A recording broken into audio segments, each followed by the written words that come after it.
गीता जी अध्याय नंबर 15 के श्लोक नंबर 1 से 4 में, 16 और 17 में उस तत्वदर्शी संत की पहचान भी बताई है और ये भी बताया है कि जिस परमेश्वर के विषय में वो तत्वदर्शी संत बताता है साधनाएं, उसको प्राप्त होकर के उस तत्व ज्ञान की प्राप्ति के पश्चात उस परमेश्वर के परम पद की खोज करनी चाहिए, जहाँ जाने के बाद प्राणी फिर लौटकर संसार में कभी नहीं आते। और वो तत्वदर्शी संत कैसा होगा? जो उल्टे लटके हुए संसार रूपी वृक्ष को विस्तार से उसके सब अंगों को भिन्न भिन्न बता देगा। स वेदवित वो तत्वदर्शी संत है। परमेश्वर कबीर देव जी ने 600 वर्ष पहले अपनी वाणी में इस उल्टे लटके हुए संसार रूपी वृक्ष की व्याख्या की थी। कबीर अक्षर पुरुष एक पेड़ है, निरंजन वा की डार, तीनों देवा शाखा है, भाई पात रूप संसार।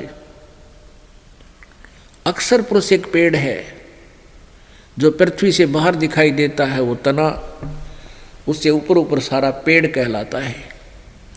और ये तना तो अक्षर पुरुष है। एक निरंजन वा की डार, ये ब्रह्म उसकी एक मोटी डार है और उसके एक डार का 3 शाखा है। वो ब्रह्मा विष्णु महेश तीनों गुण, तीनों देवा शाखा है और पात रूप संसार। ये देखिएगा, परमेश्वर ने 600 वर्ष पहले गीता जी वाले ज्ञान को स्पष्ट किया था।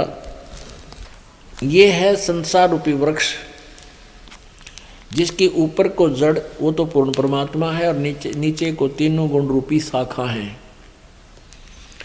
और ये है जमीन से बाहर जो हिस्सा दिखाई देता है वो पेड़ कहलाता है। तो परमात्मा ने कहा था अक्षर पुरुष एक पेड़ है और इस पेड़ की निरंजन ये ब्रह्म अक्षर पुरुष ये इसकी डार और तीनों देवा शाखा हैं, ये पात रूप संसार। सूक्ष्म वेद में परमात्मा ने एक ही श्लोक में सांकेतिक शब्दों में गीता जी के 15वें अध्याय का बिल्कुल सारांश कर दिया। गीता जी अध्याय नंबर 15 श्लोक 1 से 4 तथा 16-17 का आशय, ये जो सारा कुछ है।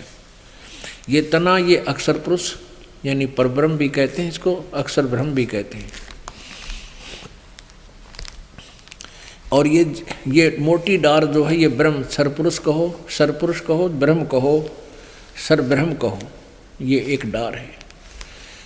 रजगुण ब्रह्मा जी, सतगुण विष्णु जी, तमगुण शिव जी, ये डार है,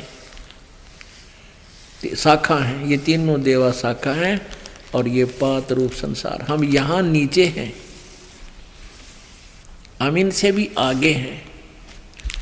और ये जड़ कौन है? ये जो सबका धारण पोषण करता है वो परमात्मा, ये परम अक्षर ब्रह्म है।